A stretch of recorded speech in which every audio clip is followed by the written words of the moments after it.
Para falar agora sobre política, o relator do processo contra Eduardo Bolsonaro no Conselho de Ética, o deputado delegado Marcelo Freitas, União Brasil, de Minas Gerais, promete conduzir os trabalhos com absoluta imparcialidade. A reportagem é de Vitória Abel. O presidente do Conselho de Ética, deputado Fábio Chiocchetti, do União Brasil, designou oficialmente o deputado delegado Marcelo Freitas, também do União Brasil, como relator do processo que analisa a cassação de Eduardo Bolsonaro. O primeiro aspecto que nos compete esclarecer, portanto, é que a legislação processual penal e a legislação processual civil, ela cuida especificamente da amizade íntima ou da inimizade capital. Nenhuma das circunstâncias estão presentes nessa hipótese, razão pela qual nós vamos conduzir esse processo do Conselho de Ética com absoluta imparcialidade e equidistância. A sociedade brasileira pode se sentir absolutamente tranquila nesse sentido. O inquérito foi pedido pelo líder do PT, Lindbergh Farias, pela atuação do filho do ex-presidente Jair Bolsonaro nos Estados Unidos, colaborando para que sanções sejam impostas à economia brasileira. O relator poderá fazer um parecer pela cassação ou pedir uma punição mais branda, como suspensão, censura escrita ou até mesmo pedir o arquivamento do caso.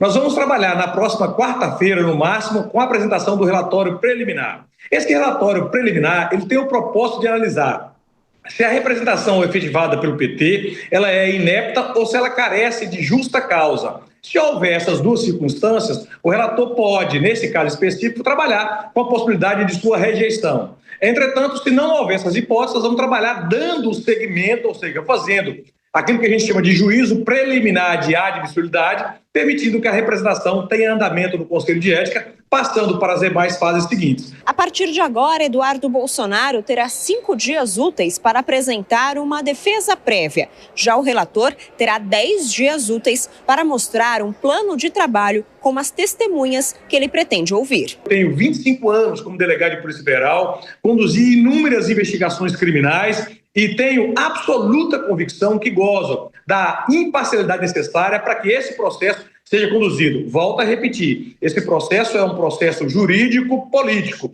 diferente daquilo que ocorreu no Supremo Tribunal Federal, em que o processo é eminentemente jurídico. E mesmo naquelas hipóteses, o Supremo Tribunal Federal não se declarou impedido ou suspeito. A expectativa é que as primeiras testemunhas sejam ouvidas no fim de outubro ou início de novembro. No início desta semana, a Procuradoria-Geral da República denunciou o deputado Eduardo Bolsonaro em inquérito sobre coação do Judiciário brasileiro.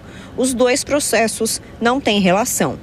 Para a PGR e para o líder do PT, Eduardo teria trabalhado junto com o governo Donald Trump para também sancionar autoridades do Judiciário, como represália ao julgamento do seu pai. Além do ministro do Supremo Tribunal Federal, Alexandre de Moraes, o governo americano também puniu Viviane Barci de Moraes, esposa do ministro. O governo americano ainda revogou recentemente o visto do ministro da Advocacia Geral da União, Jorge Messias. As boas-vindas para o nosso comentarista da noite desse sábado, Diego Tavares. Tudo bem, Diego? Como sempre, uma honra te receber aqui. Bom, inclusive ontem a gente entrevistou o relator no Conselho de Ética e nós sabemos que discussões como essa no Conselho de Ética são discussões políticas. De que forma é possível esperar o que o relator promete de um trabalho isento e ele promete concluir esse relatório até o fim de novembro, começo de dezembro. Boa noite. Boa noite, Thiago Berraich. Você foi no ponto. A decisão no Conselho de Ética é uma decisão de cunho político. Boa noite também aqui, não vou ser mal educado, com a nossa estimada audiência da Jovem Pan News. É sempre um prazer estar aqui no Jornal Jovem Pan.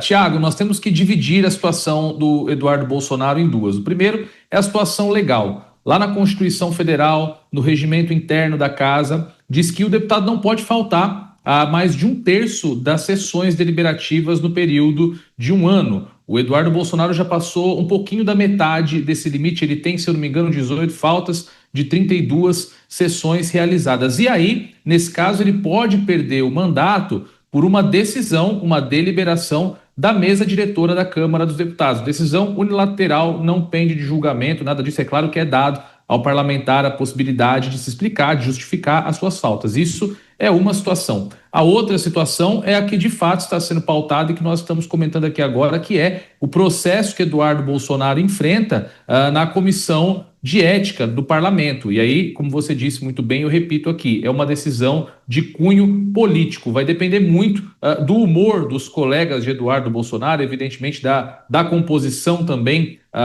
do colegiado que vai julgá-lo, e um bom sinal é o relator dizer quase que uma obviedade, né? Que ele vai elaborar o relatório de forma imparcial. Isso é o mínimo que se espera em uma democracia, em um Estado democrático de direito. Agora, como se trata de uma decisão política, o que nós temos de clima político a respeito disso?